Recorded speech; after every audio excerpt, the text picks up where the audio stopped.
Hello everyone and welcome to our webinar on Cambridge International AS and A-Level Economics. Thank you so much for being here with us today. I'm Georgia Robinson from Cambridge University Press, and our economics author George Vlachonikolis will be presenting to you today. You may have noticed that your microphones are muted. They will stay this way as we go through the session to avoid any background noise.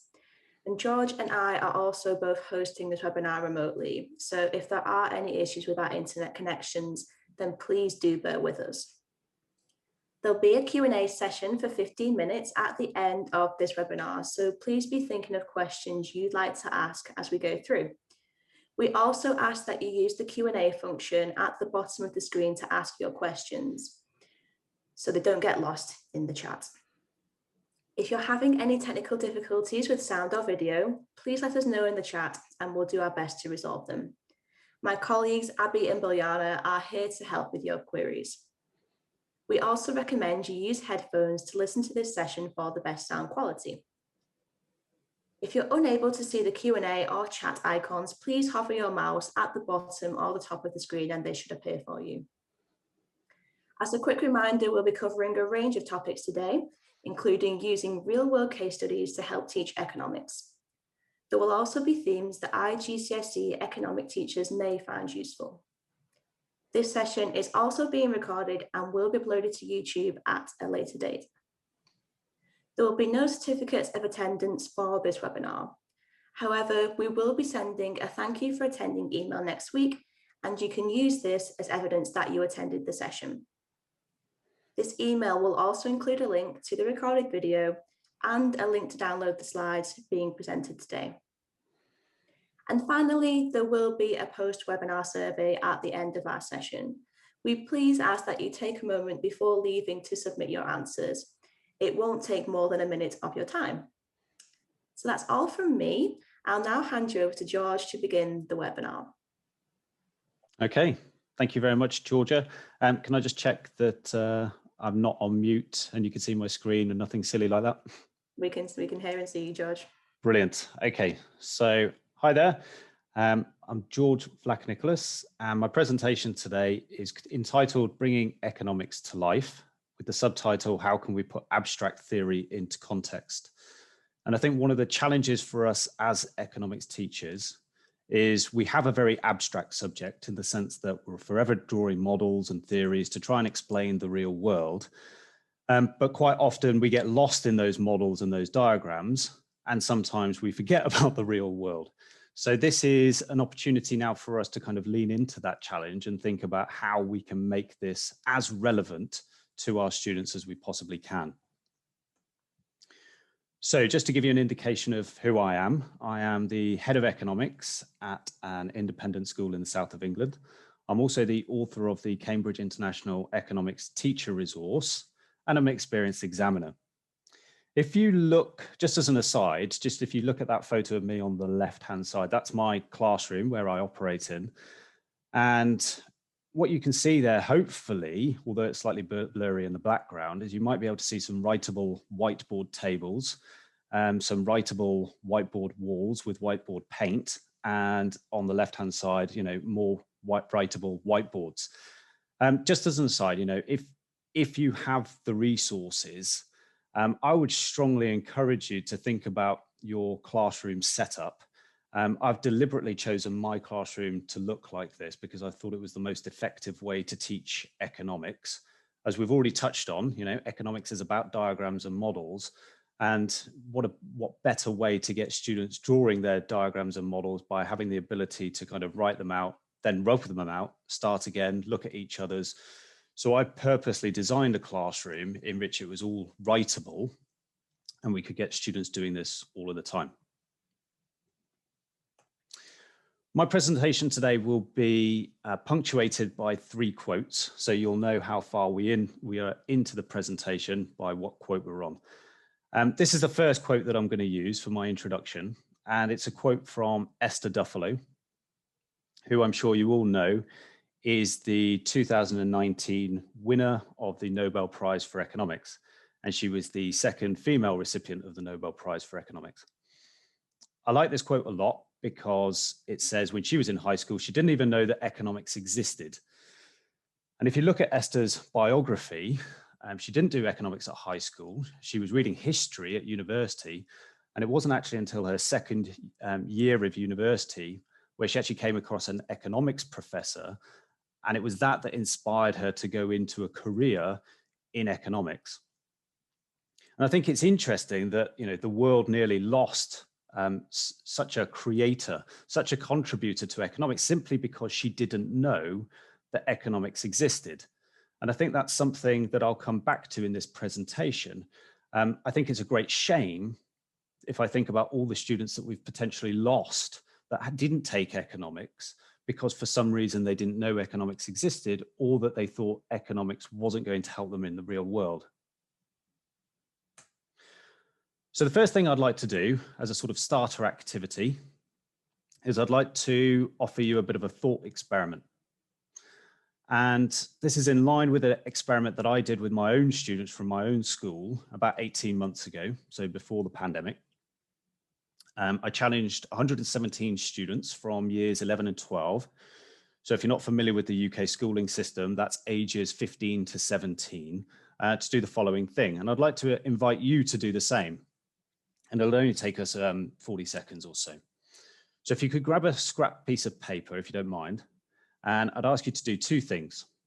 And I'll go through these pretty quickly. First of all, I just want you to write down the 3 words that you most associate with economics. There's no right or wrong answer. Just go with your gut feeling. What are the first 3 words that you most associate with economics? And then secondly, I'd like you to draw an economist. And I mean exactly what I say there. It doesn't matter about your artistic ability. Just do your best. Draw an economist. What does an economist look like to you? And I'll just give you the remainder of that 40 seconds. I'm going to another 20 seconds to go and have a quick go at that.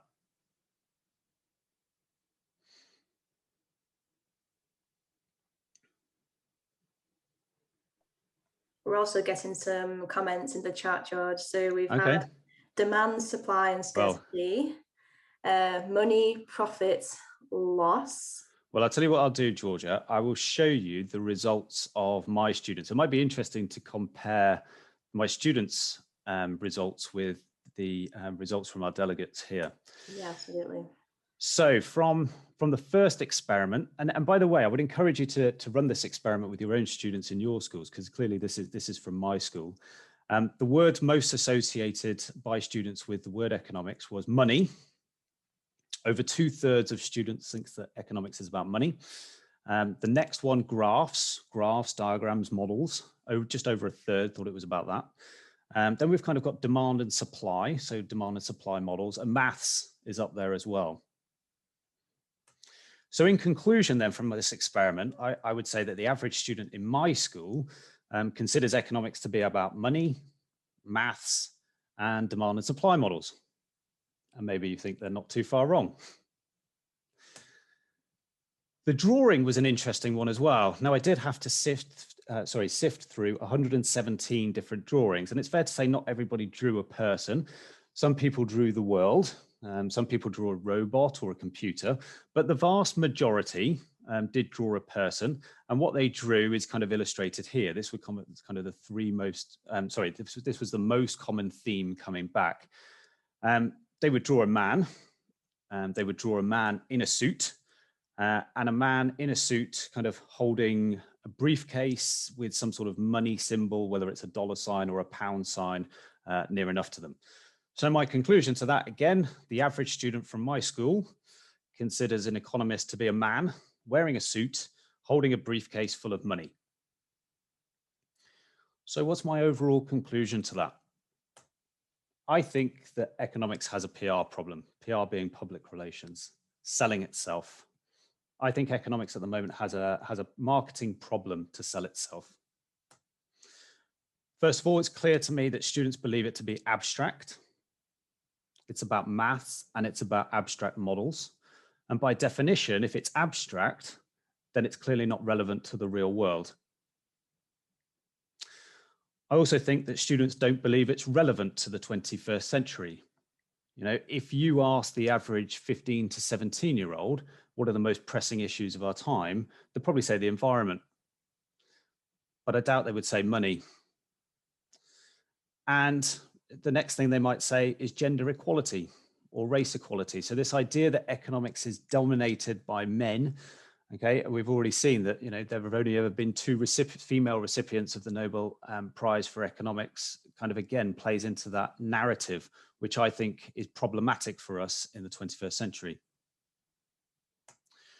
So when I talk about bringing economics to life in this presentation, what I'm really talking about is I would like to challenge all of you to think about how can we make it less abstract and much more about the real world context. And when we talk about real world context, it's not using our case studies from 1929 and the Wall Street crash. It's about thinking about 21st century issues. And I think if we can do that, we're much more likely to both recruit good economists into our subject and then retain them so that they go on to be potential Nobel Prize winning economists later on in life. So my presentation today, if that's the challenge, how should we do it? I intend in the middle part of my presentation to try and answer those how, what, why, where questions. What do I consider to be the 21st century context? Where should we use it in our teaching? Who's responsible? And when should we update it? And that's what I'll be looking to do now.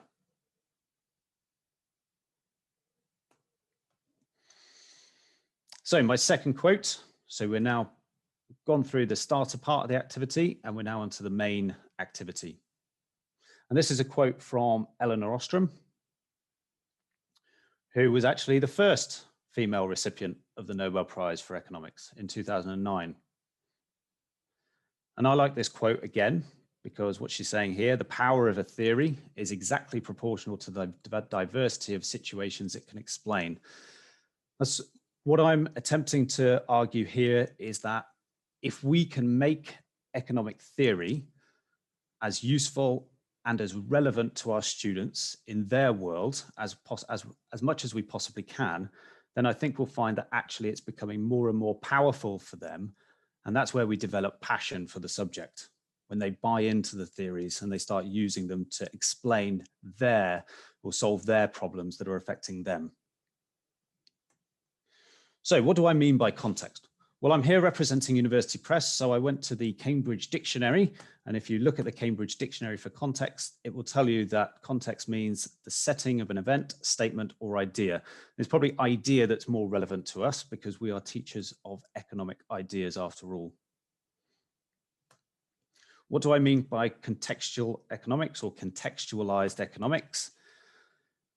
The idea then really that any economic system, or I could put here any economic idea, was embedded within a specific society, or I could have put country there at a specific time in history.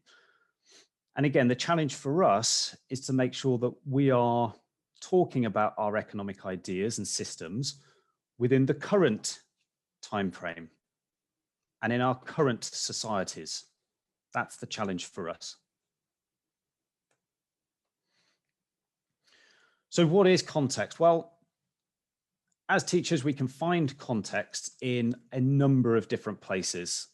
And I'm offering you a selection there. It's by no means exhaustive, but I was kind of reflecting on my own teaching here and where I find most of my contextualized information that I share with my students. And these are the places that I go to. I don't intend to pick up on all of them, but I'm going to pick up on 2 or 3 just to kind of illustrate what I'm talking about.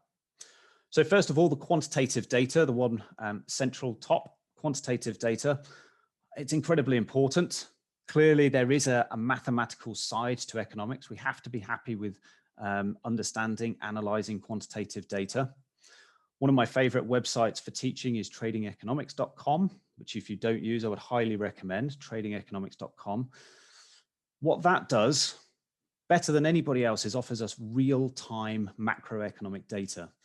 And again, in 2021, I don't think there's any excuse for not using real-time data. Real-time data is available to us, so let's use it. We don't have to go back to data in the late 1990s. We don't have to go back to 1929 and do the Wall Street crash. We can use data that is up to date. You know, what was the latest GDP figures? What have the GDP figures been for the last 5 years? What are the current interest rates? What are the current inflation rates? It can all be done now. Similarly, commodity prices, if we're talking micro, commodity prices, you can get up-to-date commodity prices. You can start using the real-time data. Exchange rates, stock markets, all of this information exists in real time. I would ask you to lean into that and use real-time data as much as possible. The next one, just to the left of that, institutional reports. So I think a lot of teachers are happy to use news articles from places like the BBC, but they forget about actually going straight to the institution themselves. Quite often BBC articles are written off the back of an institutional report. Institutions that I'm talking about, by the way, might be the World Bank or the World Trade Organization, or in my case, the Bank of England in the UK. In 2021, we live in a world in which institutions are trying to be as transparent as possible with their audience. And you can go straight to the institutions and sort of bypass the middleman of the journalists to find out exactly the information that you want. So to use the World Bank as an example, I go there fairly frequently for my development economics lessons because they have the reports on HDI. And I can go straight to the World Bank and find the country reports for, say, 4 low-income countries, and I can pull up the data, the most up-to-date data about the HDI for those particular countries. Similarly, I could go to the World Bank and I can download their policies. I can teach the lesson on World Trade Organization roles and responsibilities by going straight to that website and saying, well, these are the policies that that organization has put in place. Similarly, I would argue that the Bank of England, again, it is very transparent. One of the things that is unique to the UK is when the central bank misses its inflation target, it has to write an open letter to the Chancellor of the Exchequer. Well, those letters go back and forth between the Chancellor and the Governor of the Bank of England are publicly available. So again, I don't have to rely on a newspaper report. I can go straight to the Bank of England and I can see the dialogue between a Governor of the Bank of England and the Chancellor of the Exchequer. I mean, that really is quite powerful stuff. So I'll leave it there, but there are numerous ways that we can find context, that we can find real world examples. So the next question is, if that's where we find the context, what exactly is the 21st century context? My argument to you was, let's make sure that the context that we use is as relevant to our students, to our 16 to 17-year-olds as much as possible. So again, I reflected on my own lessons from this term and the term before that, and I sort of thought, well, where have I done this? And I just thought, again, to illustrate what I'm talking about, I would share a few examples with you. So if we start on the far left, there's kind of empty shelving of toilet paper. I'm sure we all know what I'm talking about. We're talking about the COVID pandemic and the rush to stockpile toilet paper, leaving lots of supermarkets completely empty of toilet paper. I actually use this as a really good example of game theory, of all things. You know, normally we go to the prisoner's dilemma and we talk about an abstract example, but actually you can talk about simple things like the toilet paper shortage as an example of game theory and the prisoner's dilemma there. You know, should I go out and buy 1 toilet paper or should I go out and buy a dozen? Well, actually, if you look at it from a game theory perspective, the rational, the dominant theory is actually to go and buy a dozen, to hoard it. But if everybody does that, of course, that leads to an instance in which you have the shortage. So that's where I've used that. Then if we move in a kind of clockwise direction, Bitcoin, I don't think you can have a sensible conversation about monetary policy in the 21st century if you're not talking about cryptos. And if you're not talking about how cryptocurrency is challenging fiat money, and our whole understanding of what it is, what money does. Further to the left then, obviously we're talking about the pandemic, and in particular these new schemes that seem to have emerged. Furloughing. In the UK, there was no furlough scheme before COVID, and yet this has completely changed our way of thinking, paying people not to work. It's a completely new fiscal policy, and it's worth having that conversation. What does it mean to furlough? Why are we paying these people in such a way? Social media. I've used social media quite a lot where early on in the course when we're talking about consumers and producers, because there is a blurring of the boundaries between consumers and producers in social media. Our 15 to 17-year-olds who are using social media are arguably the product. It's their data that is then being sold by the likes of Facebook for money. So are they the consumer or the product? It's blurring the lines between those boundaries. Black Lives Matter. I've used this numerous times recently for perhaps things that you wouldn't normally think. So, for example, I've used it as a way of thinking about companies' profits, companies that are very heavily aligned themselves with the Black Lives Matter movement, like Nike. How has that affected their profits? How has it affected demand for their products? I've also talked about house prices in various states in America where the Black Lives Matter protests have either been more or less frequently. What's been the impact? It's another vehicle, but a very current vehicle to talk about, profits or prices in the same way that we would do normally. And then finally, we've got the gender pay gap, which is very relevant in the UK at the moment. Talking about the gender pay gap as opposed to just the traditional wage differentials between jobs, I think just brings that topic again much more into the 21st century. So I'm just using this as an illustration, really, of where you can find 21st century context.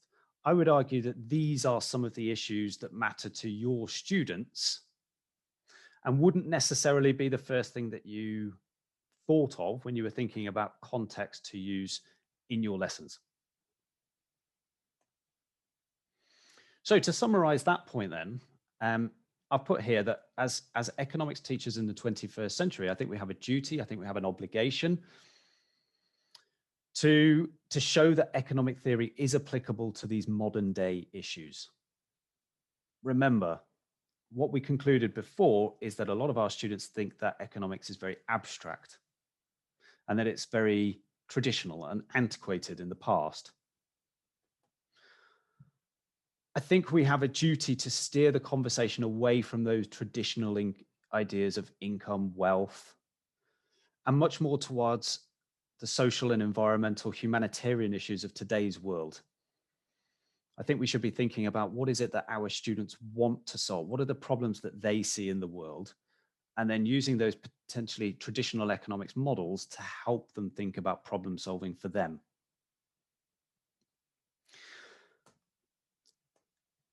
If you don't necessarily agree with me here, if you're finding yourself disagreeing with me at this point, I would ask you just to consider this.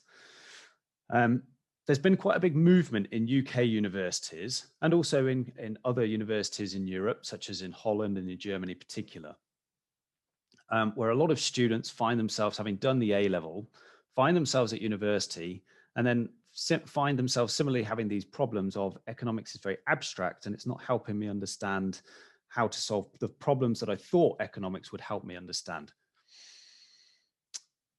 The default textbook at university, and some of you may have used these textbooks when you were at universities, used to be written by Richard Lipsey and Paul Samuelson. Samuelson himself was a Nobel Prize winner for economics as well.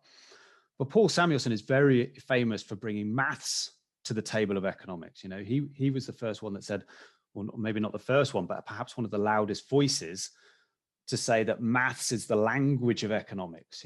Economics needs to be a mathematical science. It needs to have quantitative elements behind it. Well, in the 21st century, that's beginning to change.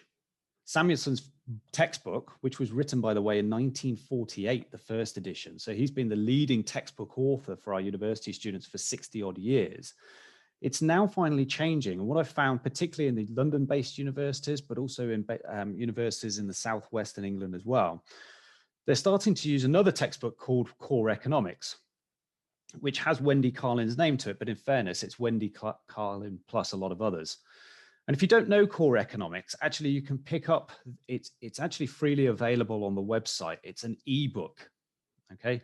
Again, that's another one of the ideas behind Core Economics, is they want it to be freely available. I would very much encourage you to have a look at it. That is now becoming the new default textbook. And what's really interesting about that is they've restructured a lot of the traditional content, the scheme of work. And instead of teaching supply and demand demand and supply diagrams in chapter one is about income inequality. And I bet income inequality is one of those key issues that your students, at the age ranges that we teach, are probably most interested in. The idea behind chapter 1, by the way, is this idea that we live in a world that is as rich as it's ever been, and yet is also as unequal as it's ever been. And economics really has found the answer to make people rich, but it hasn't quite found the answer yet to make a more equal distribution of income. So that's where that book is coming from. Let's move on. Where should we use context in our teaching? So we understand what it is, but where should we use it? So I'm going to make two arguments here. First of all, in the scheme of work, so in a broader picture idea, I do think context should be used in lesson 1 from the get-go. And if I think back to my own teaching, my first lesson in economics is always just to throw data at my students. So I will show them GDP data, I will show them interest rates, inflation rates, and I'll just ask them to see if they can work out what's going on. And they may never have come across the term GDP before or inflation before, but that's what sparks off the dialogue. So what is GDP? What are we attempting to measure here? And if the line's going up, what does that mean? Is that a good thing? Similarly with interest rates, they may never have heard what interest rates are before in lesson 1.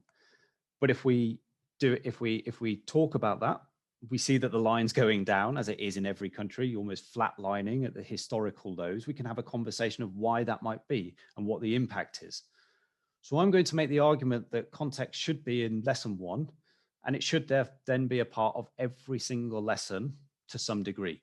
It might only be 5 minutes, but I think your lessons will be poorer if they don't have context to them. In terms of the actual lessons themselves and where in the lesson you can use context, I think there is more flexibility. So if you'll allow me for a second, it's my experience that the standard economics lesson normally follows the following format. And you may or may not disagree with me, but this is from my experience of teaching for the last 10 years.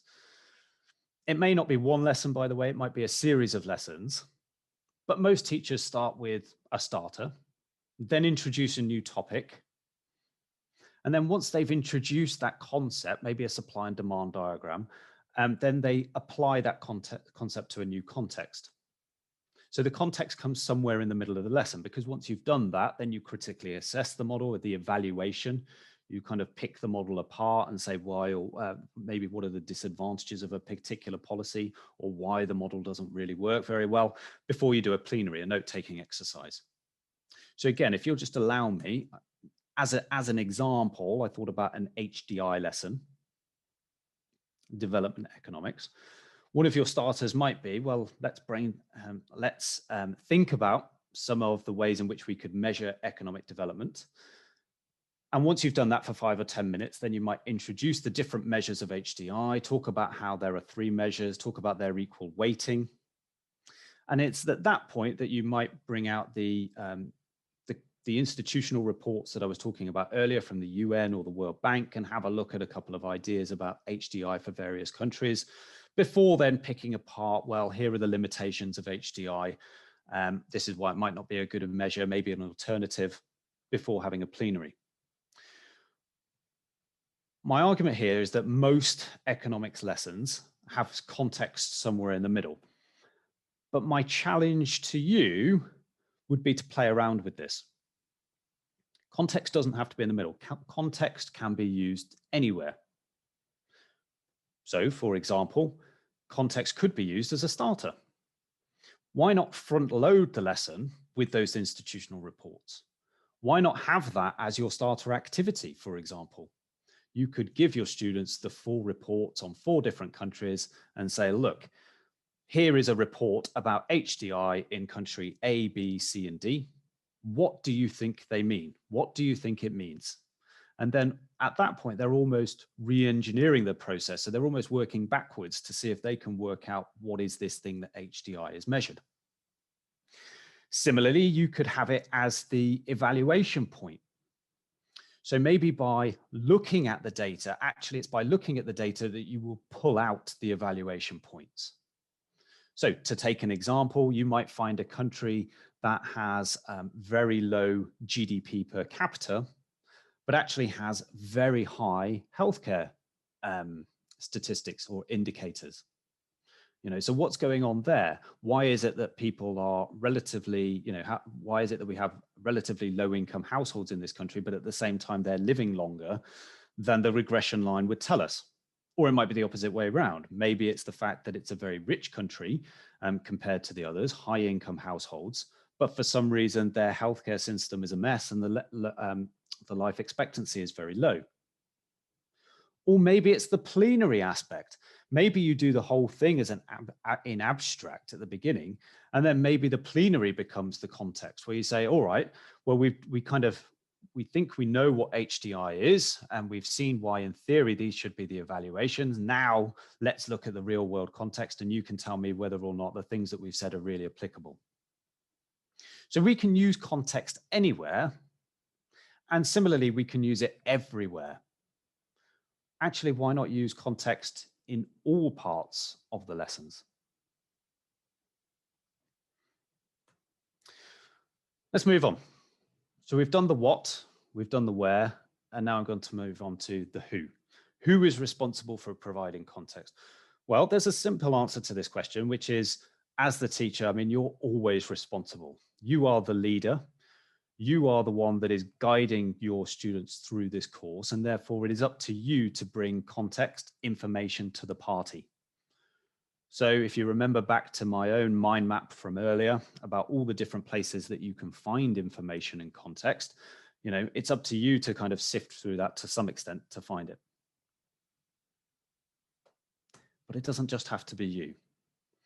Don't be afraid to delegate some of this work to your students, because time is the most scarce resource for all teachers, isn't it? I understand that.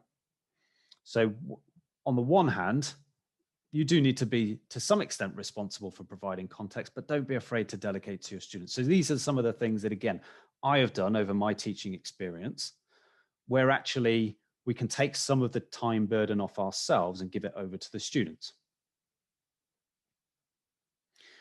One of the second bullet point down is probably the most useful thing I've ever done in my teaching, which is alongside sort of issuing textbooks at the beginning of the lesson, at the beginning of a course, in fact, I've also issued them with a scrapbook, an exercise book, but I've called it a scrapbook. And what I've asked them to do there is to say, as you go along the course, I want you to populate this book with interesting news stories that are in some way sort of telling us, putting some application on the theory that we've been doing. So if we've been talking about supply and demand and price changes, go and find me a relevant news story that you're interested in and tell me the reasons why the price has either gone up or down for a particular product. Or similarly, if we're doing macro and we're talking about exchange rates, I would say, go and find me some news stories about countries that you're interested in. I teach in a very international school, so it won't always be the UK that they're interested in. Go and find some news stories about the countries that you're interested in. What's happened to the currency recently and why?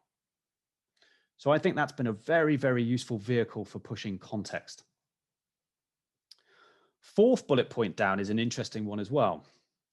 So I'm sure all of us set essays for homework assignments.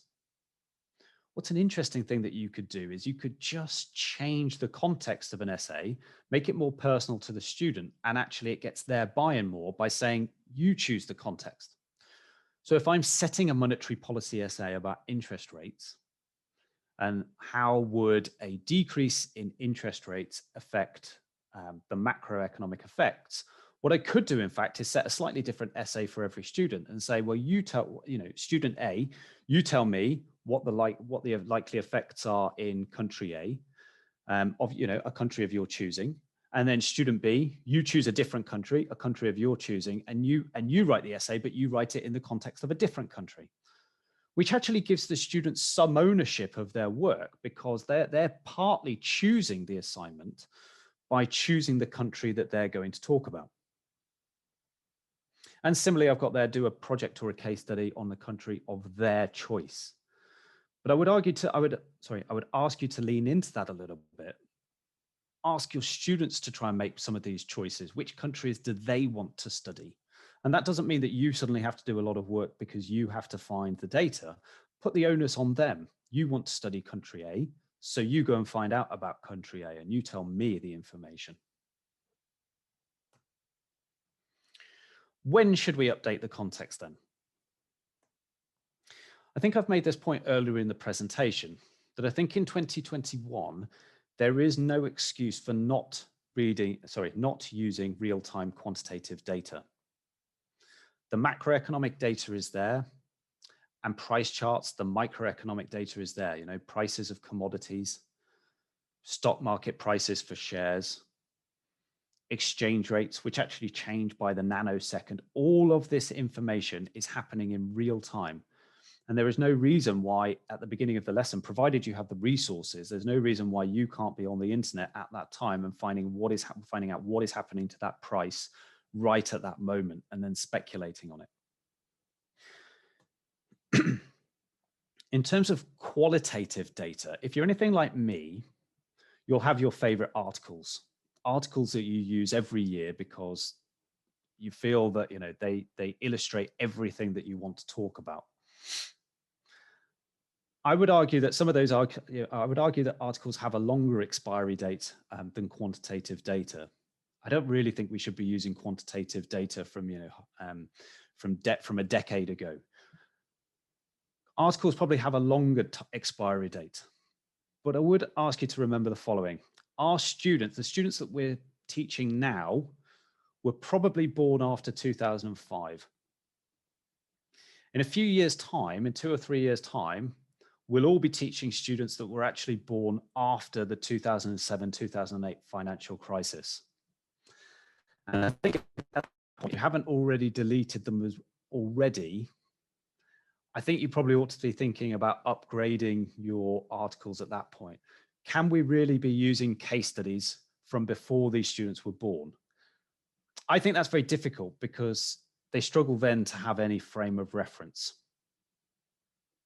Because I remember when I was growing up, if a teacher ever showed me some data of a time period before I was even born, I would probably lose my motivation almost immediately. So I think it's incumbent on us to always be thinking about updating our context. And again, I understand that there is a time burden for this. It's a time burden that physics teachers and maths teachers don't necessarily have, because physics and maths don't change year to year. But it is something that we ought to think about if one of our main efforts is to make sure that the subject that we're teaching is as relevant to our students as possible. So this is my third quote. So we know we're getting towards the end now. This quote is from Joan Robinson, who is arguably the most notable female economist ever, but didn't actually win a Nobel Prize. I really like this quote. If you come to my classroom, actually this quote is on my wall. The purpose of studying economics is not to acquire a set of ready-made answers to economic questions, but to learn how to avoid being deceived by economists. I like that a lot. What it says to me is that if you don't understand economics, then don't be surprised if other people are dictating the narrative for you. Because other economists are very good at shaping the narrative for our world based on their understanding of economic ideas. And I think one of the best things that we can do for our students in our courses in economics is give them a set of critical thinking skills so that they can use their interpretation of economic ideas to shape their own narratives about how A, the world is working, but B, they might solve some of the problems that they're interested in.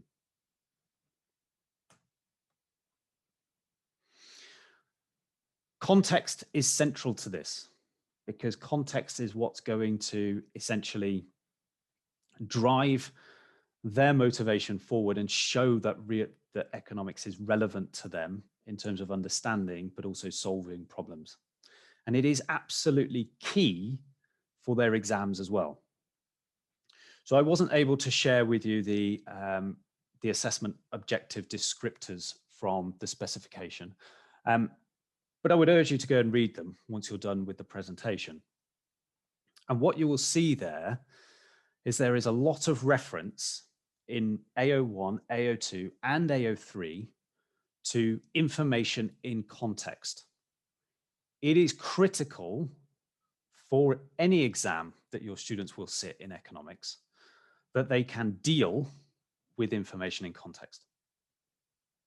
So they need to be able to understand it, so read it, interpret it.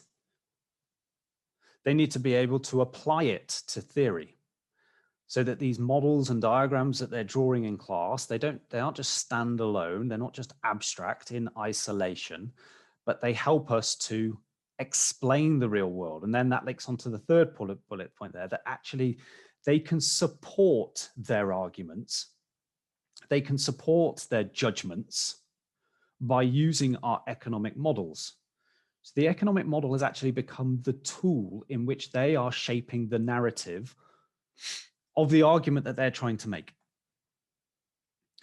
And finally, it will also allow them to think critically. Because as that quote that I've just given you states, if you're not thinking about it critically, then don't be surprised if some other economist somewhere else is trying to shape the narrative of a current issue.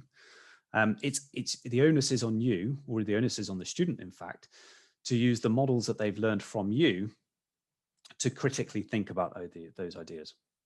And finally, my big kind of key takeaway from this is if this is what we're aiming for, if we're aiming for our students to be comfortable with information in context, then it has to be there from the get-go. It has to be present in lesson 1, and it probably needs to be ever present from that point onwards in every lesson. How can the teaching resource help? Well, one of the things as the author, or as one of the authors in the team of authors that put together the course book, workbook, and the teacher's resource for Cambridge University Press, one of the things we were very keen to do is to make sure that context was front-loaded into all chapters. So this is just an example taken from the course book, where I believe it's taken from trade, and probably the chapter on comparative advantage. Comparative advantage is one of those subjects where, again, we can get lost in the abstract. We can build our 2x2 matrix, we can look at country A and country B, and we can speculate on how good they'll be, how proficient they will be in producing product X and product Y. But let's make sure that we're actually giving context to this. So if you're looking for context, you can go to the course book and you will find a case study here on Zambia. And there are case studies for every single economic model, economic concept there is. In this case, it's Zambia. It's talking here about how Zambia has comparative advantage in copper. And so suddenly the students not only know the kind of abstract idea, but they now have a context that they can apply it to. And I think this is probably one of the most useful things that we have offered in terms of our course book, workbook, and teacher's resource portfolio. Final thoughts, and then on to the Q&A. Context is absolutely critical for teaching economics because And these are the things that I hopefully, this is kind of a reminder because I've already made this point in the presentation. Your students demand it, okay? Our students are living in 2021, in the 21st century, and they want economics to answer their questions in 2021. If we do it, it will lead to better student motivation because they'll see it as being relevant. It will be the subject that is answering their real world questions rather than answering abstract questions. Hopefully I've made the point that actually I think if you understand things in context, for example, if you understand that Zambia has comparative advantage in copper mining, then that will help you understand what the idea of comparative advantage is all about. So it's actually context can improve understanding of context. It's clearly key in terms of your students being able to answer exam questions, because exam questions will either put questions in context or they'll ask students to put their answers in context. And finally, that last one, which really plays on the idea that we were talking about in terms of delegating some of the responsibility to your students. It is a way of your students taking control of their own learning. And if you follow the pedagogical literature, asking your students to take control of their own learning is one of the key fundamentals in getting that student buy-in and more student participation into your lessons. So asking them to write an essay about a country of their choosing without you telling them which country to use, I think will achieve that. And I think that means I'm done. Thank you, George. That was a very interesting session. We've had lots of lovely comments saying that people found it very useful and informative. So thank you for taking the time to present for us today. No problem. We have lots of questions coming through, so we'll get through as many as we can. The first one we have is from Kushbu, and they ask, can we use real world companies' names as a reference in answers? So this might be a question for Cambridge assessment, but George, if you had any thoughts on that. George, I wouldn't like to comment on the exam, so I'd rather just comment about lessons. Yeah.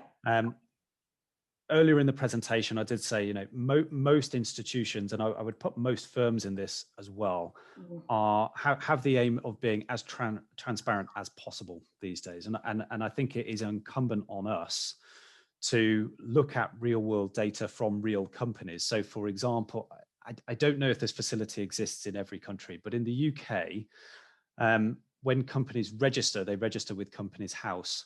And Companies House is a tool that you can use. You can go and download the profit statements. You can go and download the balance sheets for any limited or publicly limited company in the entire UK.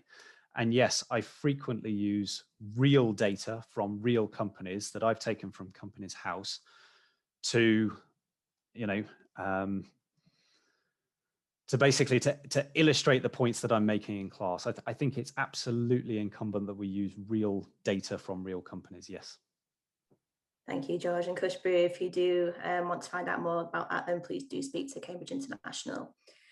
We also have a question now from anonymous attendees. I don't have a name for this one, but they say, how effective can it be to use role play as a learning activity on topics such as trade unions? Yes, I think role play is a very, very effective method of teaching. But I also think it's more effective when it's directed. And what I mean by that is not necessarily giving students completely free rein, but rather giving them a little bit of a steer on the character that we're asking them to play. So let's use your example about trade unions. I might give them a very quick bullet point. So you're an employee, you have the following issues. Maybe you want a pay increase, or maybe you want better working conditions, something like that. And then on the other side of the equation, maybe we have the boss of a particular firm who is under heavy financial pressure or doesn't recognize unionship or something like that. And then give them something to debate about there. I think role play is incredibly effective. I'm a big believer in dialogic teaching. So actually dialogue between students, dialogue between student and teacher is very effective way of teaching. All I would argue is try to give them a character, try and give them a role to play. Otherwise, it can just fall flat a little bit because they don't really know what they're arguing for and against, and they don't have very much data to sort of go off. Hopefully that answers the question. Thank you, Josh, and great ideas there. And we have a question from Adnan, and this is more of a basically wanting your opinion on an idea that they have for the school. So they say, recently I asked my students to write a small economics articles, and we will publish a school economics newspaper. And we'll be sharing this with other schools as well. So just want to know your thoughts on whether you think that's a good idea. Yeah, it's a really good idea. It's something that we do in my school as well. If I just take you back to that last bullet point on my final slide, I think a school magazine can be a really good way of students taking control of their own learning journey. Now, if this is a new thing, it might take a bit of input from you to get started. But I think we're in our 5th year at my school of running the school magazine, and I'm at the point now where it is genuinely a product that is written by the students, designed by the students, edited by the students. And to be honest, my only involvement is to pay the bill when they want it published. If the more you can get it to that, where it takes the burden off you, so you don't have to have the meetings every week, you don't need to edit it. Time is such a precious resource for teachers. Perhaps you might need to set it up in the first place, but if you can hand it over to them, I think it's very valuable. And get them to set the theme. So if we aim to publish ours every 6 months. I ask them to choose the theme. So I think the last one we did was the Olympics. I think the one that we're doing currently is capitalism. But again, if I were to choose the theme, I probably wouldn't choose those themes. But by giving them completely free rein, they choose the topic, they'll be much more inclined to write the articles. They'll have much more motivation to actually edit the articles. I think it's a very powerful tool. And there's loads of platforms that you can write. I'm trying to think of the one that we use. But there's tons of platforms that you can use for relatively free where they can design something that looks really quite professional. And if you don't want to spend any money, then just publish it electronically and send it out that way. Thank you, George. Some great ideas there. We have a question from Francisca, and they kind of want your comments and feedback on this. So they say, in my place, a lot of students and parents think economics and business subjects are easy subjects that you can learn by yourselves as you grow later. This is different from science, which they think is more important and more prestigious because you cannot just learn this by yourself in life as you grow. So what would be your response to that? What do you think about it? You're gonna have to tell me if I'm well, I would very much disagree with it. Listen, I'll talk about this from a UK perspective because that is my clear frame of reference. Economics is, I think I'm right in saying that economics as an A level in the UK is the fastest growing subject of the last 10 years. It's gone from something like 20,000 entries to I think we're now on 34,000 entries at A level. So it's grown by a huge percentage over the last 10 years. I've got some really good data on this actually, Georgia, and perhaps for another time. But actually, if you look at where the upswings have been in students wanting to take economics, the biggest upswing was in 2008, 2009, 2010. And then there was another really big upswing in 2016.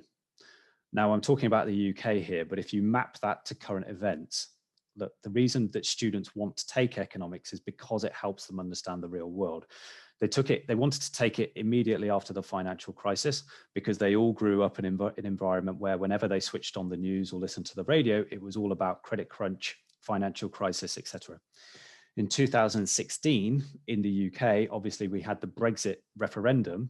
And again, all of those students that were growing up at that period of time, all they ever heard on the news, read in the media, was about how this was going to affect UK jobs, affect the UK pound, how it was going to affect them and their families. So the subject that they turned to answer those questions was economics. And I've actually found that as a very good way of selling economics to prospective parents and students by saying, look, this is the subject that is going to help you understand real world topics. And quite frankly, in a way that physics and chemistry won't. To answer the question about, is it a hard or a soft topic? Yeah, I do have my own personal opinions about that. I probably won't share them on that forum. On this forum. Economics is the idea that economics is a subject that you can learn and maths is a subject that you can't learn, I would say is misguided. Maths concepts you learn, and in the exam you just apply it to different scenarios with different numbers. That's not really any different from economics in a sense, where we learn the tools of economics, we learn the concepts, and then in the exam we're asked to apply it to a different concept. So I don't see a difference there. Thank you, George. I appreciate that was a tough question for you there. But we have a question from Josephine now, and they want a bit more of an explanation on your phrase information in context. They did not understand your original explanation on it. Could you expand? I mean, sorry, that isn't actually my phrase. That's the phrase that I've taken from the specification. I'm happy to just go with context rather than information in context. And I suppose what we're talking about there is what we, what I set out at the beginning of the presentation, which is we need to sort of the challenge that I think for economics teachers is to get away from lots of abstract diagrams on boards in isolation that are then never applied to the real world. Sure, we need to teach the content. I get that. But we can teach content either through context. So for example, to take, oh God, I'm whistling through my presentation here. So we can use the context of Zambia to work out what we mean by comparative advantage. You can actually derive content from context, if that makes sense. So we read about Zambia and how great they are at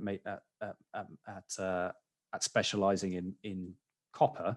And from that, we can actually deduce what comparative advantage is.